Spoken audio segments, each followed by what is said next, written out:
Hello guys, good day. So, kumusta kayong lahat? At welcome back. Meron na naman po tayong barya ngayon dito. At ito po ay ang OSPE USPI coin. So, 1907 po ito. At ito po ang i-update natin ngayon. Yun guys. So, 1 peso OSPE USPI. So, pasensya na po pala kayo guys. Medyo matagal po tayong hindi nakapag-vlog. Dahil nasira na po tong phone natin. So, wala po tayong pang-vlog. Yan yung reference natin. Yan, matagal na pong phone ito. Nabili ko po ito mga 2014 pa siguro. So, medyo natagalan tayong maka-vlog. Kasi nag-iisip pa tayo kung ano yung bilhin nating phone. So ito na yung nabili natin na ginagamit natin ngayon sa pag-record, and ito naman po yung dati natin ginagamit sa pag-record. Yan guys. So at least makakabalik na tayo sa vlogging. Yan, bumigay na po tong Asus phone natin. Yan guys, so ito yung i-update natin ngayon. Alamin po natin sa video na ito kung magkano na ba ang kasalukuyang price appraisal ng baryang ito. So ito ba ay rare? Mataas ba ang collector's value nito? Yan. So yan po ang malalaman natin sa video na ito. At i-review na rin po natin ang overs at ang reverse po ng baryang ito. So yan guys, 1907 na OSPE or USPI ang ating pag-uusapan, at bago yan ay mag-intro muna tayo.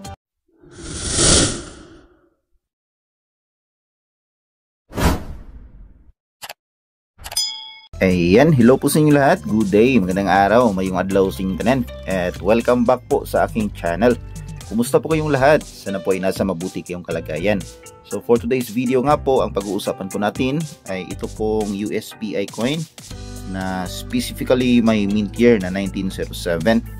So alamin po natin sa video na ito kung magkano na ba ang price appraisal ng baryang ito. So mas mataas na ba? Dito ba ay hinahanap pa rin ng mga collector?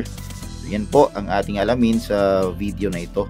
But before that, ay i-review muna natin ang overs at ang reverse po ng baryang ito. So dito po sa kanyang overs ang unahin natin. And ito po yung kanyang overs.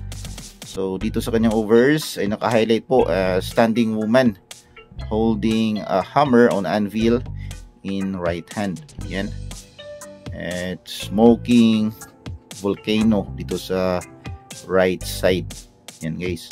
Sa taas makikita natin ang 1 peso na denomination, at sa ilalim ang Pilipinas. So yan po ang makikita natin dito sa kanyang overs. Yan. At ito naman po sa kanyang reverse ay makikita po natin dito, naka-highlight naman po ang eagle. Yan, ang Philippine eagle with spread wings above shield. Yan, ito yung shield. At makikita natin ang United States of America na nakasulat po ng paikot. At itong 1907. At dito naman po ay meron po siyang mint mark. Yan. So itong may mint mark ay minted po pala sa United States, specifically sa San Francisco. Yan, 1854 to date. So yan guys, ang kanyang overs at ang kanyang reverse. So medyo malaki po, may kalakihan po ang baryang ito. Ito po ay from 1907 to 1912. Yan. So tanggalin nga natin. Matatanggal ba ito? Ito po pala ay nag-iisa lamang nating USPI. At ito po ay nabili pa natin sa ating matalik na kaibigan na si Sir Idol Greg Ahero.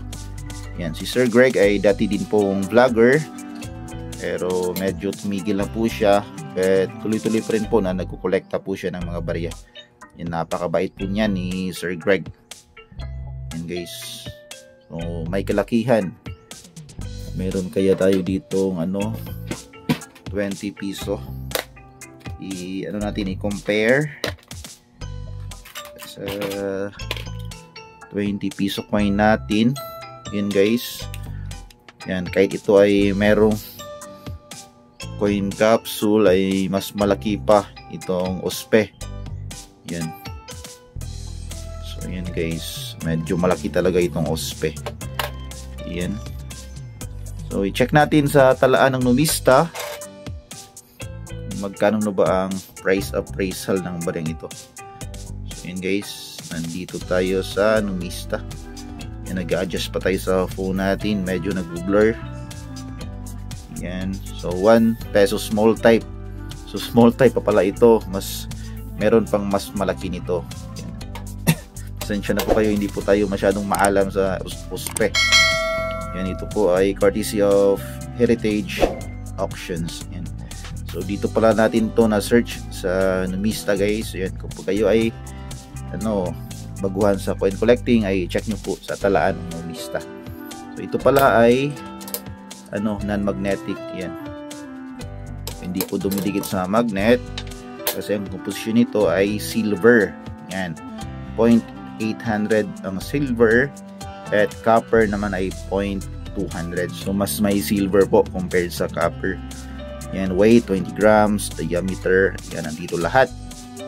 Yan ang kanyang overs, ang kanyang reverse na tinalaki natin kanina. At ang edge nito ay reeded. Yan. Yan, reeded. At merong dalawang mints. So United States, sa Philadelphia, at merong sa San Francisco. So, itong hawak natin, ito po ay San Francisco Mint. And merong S dito sa kaniyang reverse. Yan guys. Ito. Yan, medyo malabo yung phone natin Yan guys. So punta tayo sa meron tayo dito comments. Huwag na natin talakayin yan. Direkto na tayo dito sa kaniyang percentage. So meron siyang dalawang uri guys. So merong proof coin itong year 1907. So 1.9% ang kaniyang percentage, pero wala po siyang price appraisal as of the moment. Dito naman sa 1907 na San Francisco Mint, itong hawak natin, yan, so 55% po ang kanyang kasalukuyang percentage. So medyo malaki, pero dito sa kanyang price appraisal ay medyo mataas na po. Yan guys, merong tumatakbo-takbo dito sa screen. So yan, sa kanyang good condition at sa very good condition ay 760 pesos. So medyo malaki na yan. Kung hawak natin, anong condition kaya ito? Yan guys, sa fine condition ay 820 at sa very fine 960 pesos. Sa extra fine naman 1,300 at sa kanya almost uncirculated 6,500. Am I right? And sa kanyang uncirculated umaabot ng 2,000 o 20,000. In case, so medyo malaki. If I'm not mistaken, 20,000 yata itong uncirculated kasi nasa 6,500 na itong almost uncirculated. And anyway, napakataas po ang collector's value nitong 1907 na San Francisco Mint. So yan, kahit medyo mataas po ang kanyang percentage, sabihin natin medyo common, pero dahil ito ay silver coin, kaya mataas po ang value or collector's value ng baryang ito. So kapag kayo ay meron itong mga USPE, itong 1907, umaabot na ng double digits or umaabot na ng triple digits, umaabot na ng 5 digits ang halaga nito sa kanyang uncirculated na condition. So yan guys, ang ating update dito sa USPE 1907. At least meron po tayong isang hawak nito, nag-iisa lamang. At shout out at maraming salamat kay Sir Greg Ahero at pinagkatiwala niya ang baryang ito sa akin. So yan lamang guys ang ating update dito po sa ating ginagawang coin collecting, coin update. At sana po ay nakapagbigay na naman ako ng kaunting kaalaman kaunting information sa inyo regarding po dito sa ating hobby na coin collecting.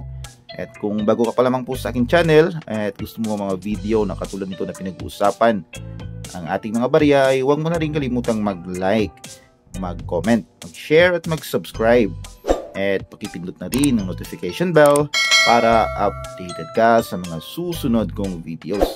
And that's it for this video guys, and we'll see you again next time. God bless.